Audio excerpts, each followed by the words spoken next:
இனிமே நான் தான் இங்க தலைவன். என்ன கேள்வி கேட்க யாருமே இல்ல.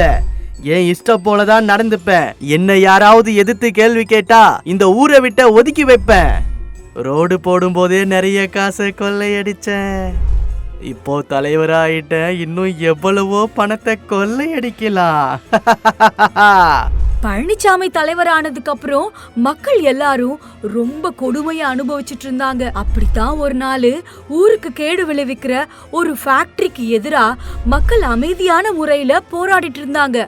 ஆனா அந்த போராடுற மக்களை அடியாட்களை விட்டு அடிச்சு துரத்தியும் துப்பாக்கியால சுட்டும் 13 பேரை கொன்னாரு பழனிசாமி.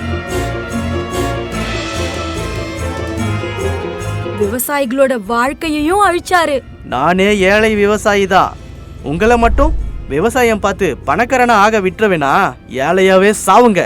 இப்படி கொடுமையான விஷயம்லாம் பண்ணிட்டு இருந்த பழனிசாமியோட செயல்கள் பிடிக்காம அந்த கிராமத்தை விட்டு ஒவ்வொருத்தரா வெளியே போக ஆரம்பிச்சாங்க. என் கால்ல விழுந்து அதிமுக தலைவரான நீ என்னையே எதிர்த்து பேசுறியா? உன் காலில் விழுந்ததே உன் காலை வாரி விடத்தான்.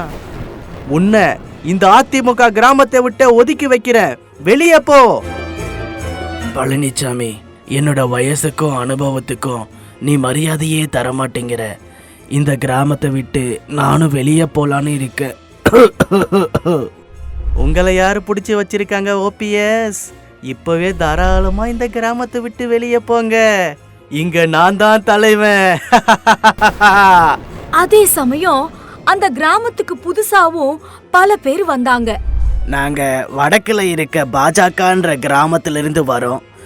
உங்க கிராமம் நல்லா பசுமையா இருக்கு.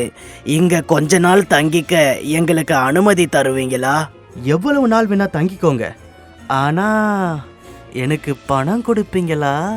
நீங்க எவ்வளவு பணம் கேட்டாலும் நாங்க கொடுப்போம். தங்கிக்கோங்க. எவ்வளவு நாள் வேணாலும் தங்கிக்கோங்க. இந்த அதிமுக கிராமமே உங்களது மாதிரி தான்.